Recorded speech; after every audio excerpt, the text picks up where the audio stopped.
I'm done with you two. Just die here.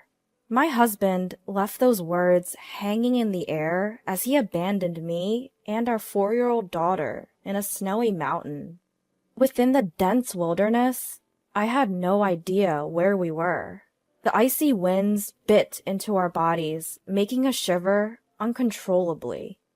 We just have to follow Grandma, my daughter suddenly exclaimed. I looked in the direction she pointed, but there was no one there. Still, I decided to follow her lead, because my beloved daughter has some strange power. My name is Nancy, a 32-year-old remote worker. I met my husband Mark, of the same age, at a group blind date. Mark was a charismatic entrepreneur since college and a smooth talker. I fell in love with him and decided to get married. Mark's family was well respected in our local area, so our friends admired and envied our relationship. Shortly after our wedding, at the request of my in-laws, we moved in with them. They were kind people, but my mother-in-law required constant care due to her frail health. Nancy, I heard you are a nurse. My wife is so frail, and I've been so worried. We are grateful that you came into our lives. If I can be of any help, I am more than happy to do so, I replied. I quit my job as a nurse to take care for my mother-in-law and started working from home, as I always wanted. I've always enjoyed web designing and creating websites, so I turned my hobby into my profession.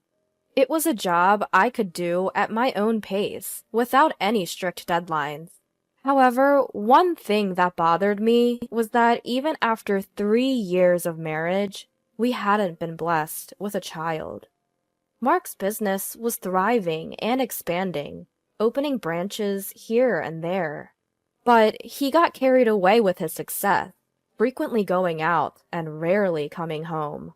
Listen, Mark, your mom isn't doing well. You should spend some time with her. I'm sure she wants to see you, even if she doesn't say so. Huh? You are there for her, aren't you? I'm busy. No matter how much I pleaded for his mother, Mark didn't listen. I wanted to show our child to my bedridden mother-in-law, who didn't have much time left, and I felt guilty that I couldn't do that. I'm sorry we couldn't give you a grandchild yet. Don't say that. I'm satisfied to have a daughter like you, Nancy. My kind mother-in-law was like my real mother, since I lost my parents at an early age. On days when the weather was good, I would take her for walks in her wheelchair, or make nutritious soft-boiled food that she could have with ease. I did my best to make her life comfortable. One day, she called me to her bedside. I'm glad. You're going to have a lovely daughter soon. She'll be born around the time jasmine will bloom, so name her Jasmine. I would be delighted if that's true. I was puzzled by my mother-in-law's strange words, thinking that maybe her sickness was causing her to hallucinate. Not long after, she passed away, leaving me utterly devastated. I had been by her side every day for the 3 years since we got married. Not long after the funeral, I discovered I was pregnant. The due date was in July, the season for jasmine. Just as my mother-in-law said, it happened, and I was stunned, but more so, I was overwhelmed with joy. I couldn't wait for Mark to come home, so I could share the news. Mark, listen! I'm pregnant! Wait, really? I'm not good with kids. I don't think I want any right now. Hey, are you being serious? If you want to have one so bad, go ahead, but I'm not taking care of it. You'll have to raise it on your own. You're deciding to have it, so you better figure out the finances yourself. I was left speechless by his harsh words. I could smell alcohol on him every day when he came home from work. His clothes reeked of sweet perfume. I had a good idea where my husband Mark was spending his time. For him, I was merely a convenient housemaid who took care of his parents. But I couldn't give up on the precious life growing inside me. I managed to get the necessary things using the money I saved from when I was single and the earnings I had from working. And just as my mother-in-law predicted, our daughter was born during Jasmine's blooming season. We named her Jasmine. She was a beautiful child with glowing skin, who resembled my mother-in-law in some ways. Jasmine grew healthily, but she was a unique child. She would laugh and wave her hands when no one was around since she was a baby. When she started speaking broken words around the age of 2, she began talking towards the family shrine. "Grandma, do you like Jasmine? Jasmine loves Grandma too." Even when I asked Jasmine who she was talking to, she just smiled. When she was 3, I often saw her deep in conversation with someone in the corner of our loft. "Hey, Jasmine, who are you talking to, and about what?" "Well, Grandma said she will give me her bracelet in the drawer." "Grandma did?" "She said she knitted them using the fabric of her favorite sundress." Intrigued, I opened my mother-in-law's drawer, and there I found a hand-knitted bracelet. Watching Jasmine happily wearing the bracelet, my father-in-law murmured nostalgically, "Ah, those were made from the sundress my wife loved to wear when she was young, so she made them into bracelets. She was skilled at knitting." Surprisingly, it seems that Jasmine can truly communicate with my deceased mother-in-law. But fearing it might bring some harm to her, I decided not to disclose this to anyone. Our days were peaceful, but the good times didn't last forever. Mark was out splurging and abandoned his work. His company was now on the verge of collapsing. We could barely afford our living expenses, relying on the money my father-in-law provided and my earnings. Eventually, Mark had to ask his father for financial help. Thanks to that, his company was somehow able to recover. But would Mark, who continued to lead a carefree lifestyle, change? I was feeling skeptical. One day, Jasmine started saying something concerning.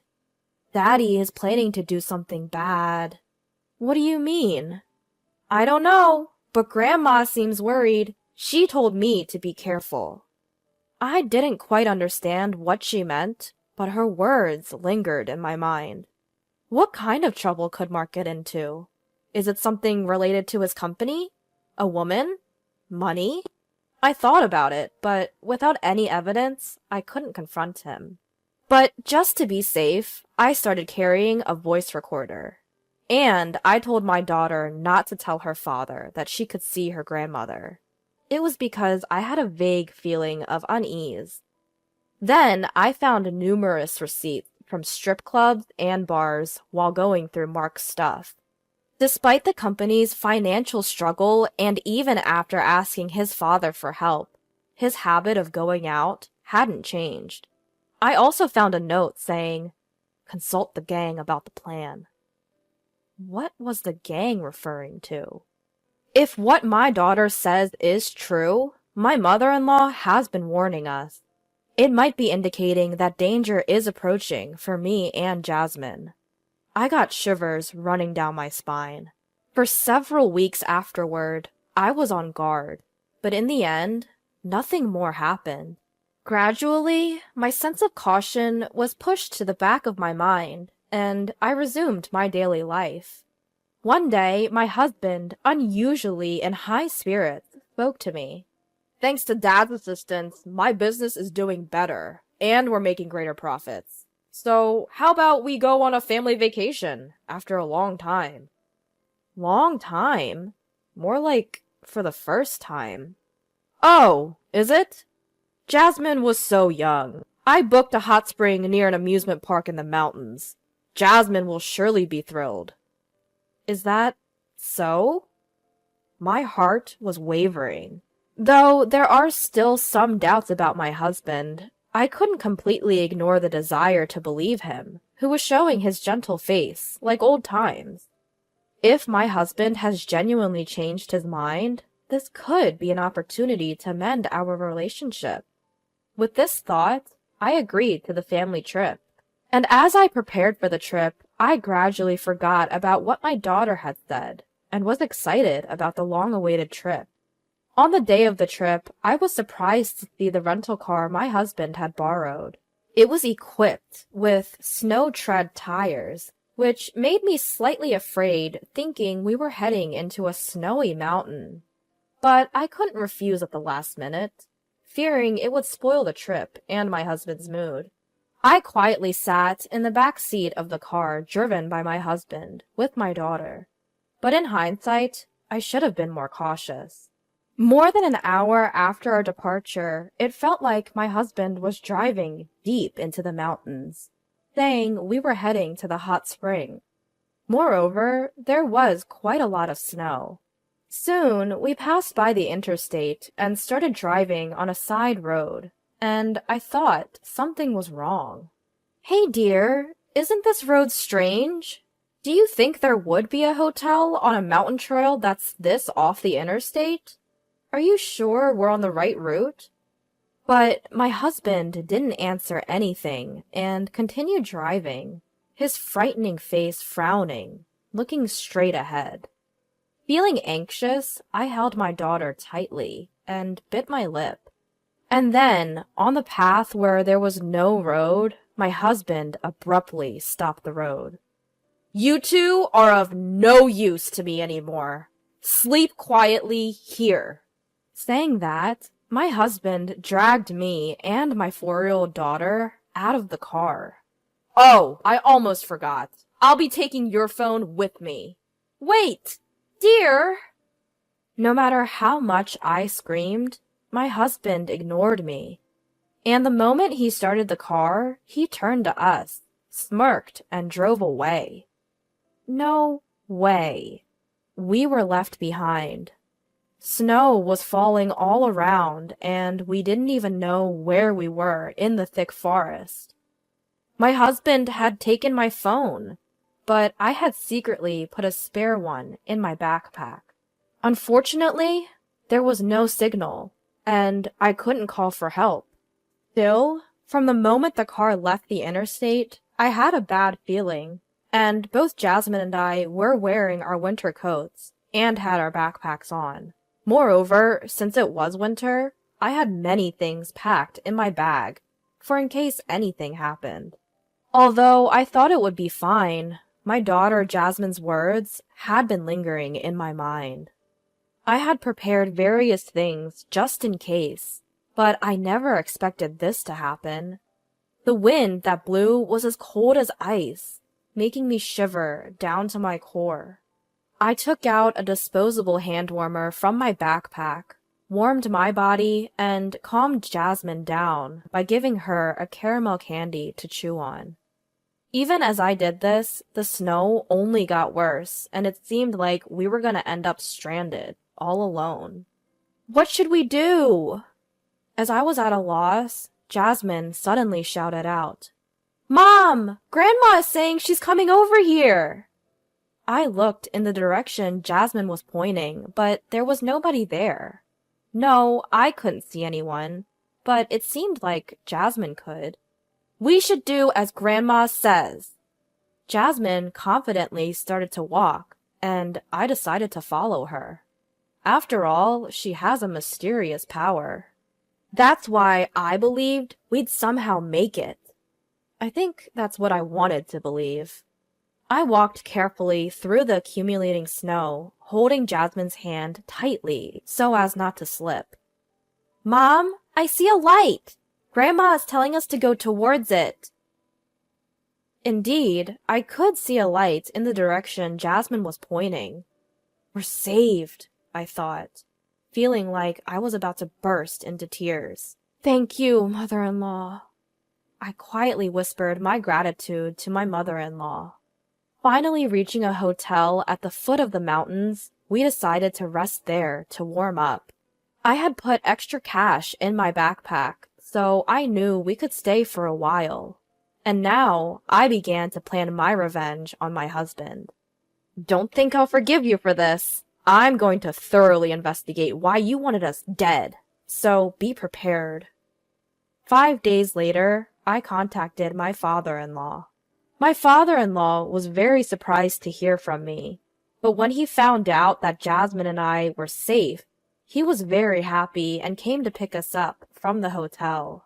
According to my father-in-law, my husband had been telling people that my daughter and I fell into a valley in the snowy mountains and died. I was flabbergasted. On top of that, he apparently said, "We searched, but couldn't find them. It doesn't look like we'll be able to find them until spring. And it's sad to leave it at that, but we're going to hold the funeral first." Despite my father-in-law telling him to wait a little longer, he was going ahead with the preparations. Furthermore, my father-in-law handed me something. With that, I found out a shocking truth. Upon visiting my husband, sure enough, preparations were underway for our funeral. Large photographs of Jasmine and I were being displayed as portraits. Then, Jasmine and I suddenly appeared on the scene. "What? How come?" The relatives helping with the preparations were shocked, almost dropping to their knees. Stunned and staring wide-eyed at us, my husband blurted out a silly voice. "Huh? You're alive?" "Unfortunately for you, we're alive and well." How?" "You thought we would die as you planned, didn't you? After you left Jasmine and I deep in the snowy mountains." "What are you talking about?" People around us began to stir. No surprise there. If my husband intentionally left us, even though he told everyone we had fallen into a valley in the snowy mountains, this would be a serious crime. "Stop lying!" "Can you say the same after hearing this?" I played an audio from the hidden voice recorder I had. "I don't need you guys anymore. Just die here." Mark's voice echoed, and the people present started to stir even more. "I never said that! She's making up lies!" He tried his best to shut me up, but his face was pale and his mouth was trembling. To finish him off, I played a video from my phone. In the video, Mark said, "As planned, I abandoned them in the snow-capped mountains. With the life insurance money from my wife and daughter, my company can recover, and I can also enjoy a luxurious lifestyle. Of course, I'll also repay the loan I took from your group with some extra, so please, wait a little." The video perfectly captured him on the phone with someone in the car. He tried to shut off the camera in a hurry, but it was too late. Everyone was whispering, giving Mark cold, scornful looks. "How did this get out? Who was it?" "I asked your father to copy the footage from the dash cam in the rental car you used." "Dad, you abandoned your own son? Why would you side with a complete stranger?" Mark said as he confronted my father-in-law. However, it seemed that my father-in-law was very angry, glaring at Mark with a terrifying expression. "Well, it's no surprise that he would abandon you. After all, you secretly took out a large life insurance policy on not only Jasmine and me, but also on your father."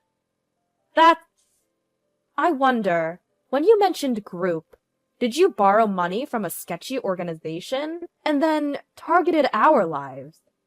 Unbelievable. My father-in-law stood imposingly, thrusting a life insurance policy he found in Mark's drawer at him and shouting, "You were planning to kill me too, weren't you? You wanted all my assets to yourself, didn't you? How dare you call yourself my son?" And so, with accusations from his father and evidence piling up, Mark, now cornered with no way out, made a startling statement. Look, everyone ended up alive, so it's all good, right? I was forced into doing this by loan sharks. I had it tough too, so forgive me. Don't make me laugh. There's no way I can forgive you. I'll be reporting this to the police. No way! We're a family! You can let this slide, right? Please? And so, Mark got on his knees and bowed in front of us. My father-in-law and I looked at each other in disbelief. I'm sorry. I'll change my ways. Please forgive me. Spare me from the police. I'll turn my life around. With his forehead rubbing against the floor, shedding tears, snot, and drool, Mark made a truly pitiful sight. There's absolutely no way. I'm utterly disgusted with you. You can go to hell. Mark probably expected his apology to solve the situation, though hearing this, he was shocked. One of the relatives who had been listening to our exchange had apparently reported it to the police, and the police arrived to take Mark away. In the end, with all the evidence against him, Mark was convicted of a serious crime for attempting to take the lives of his wife, daughter, and his own father. He will likely be behind bars for a very long time. My husband's company went bankrupt, and it's clear that his life will be miserable even if he gets out from jail, as his family, including my father-in-law, have all turned their backs on him. Furthermore, his friends who led my husband astray have also been arrested. We obviously got divorced, and I won full custody of our daughter, Jasmine. In addition, at the earnest request of my father-in-law, Jasmine and I formed a special adoption bond with him and received his inheritance as a gift while he's still alive. Now we live with my kind father-in-law. He and I enjoy watching over Jasmine's growth. My father-in-law often tells me, "Find a good man and get remarried. I will give you my blessings." But for now, I have no intention of getting married. I am more than happy with my life right now. The other day, Jasmine whispered in my ear, "Grandma says she's glad, but we can't meet her anymore, so she's saying goodbye." It made me a bit sad, but if it means that there's nothing my mother-in-law needs to protect us from anymore, then I guess it's a good thing.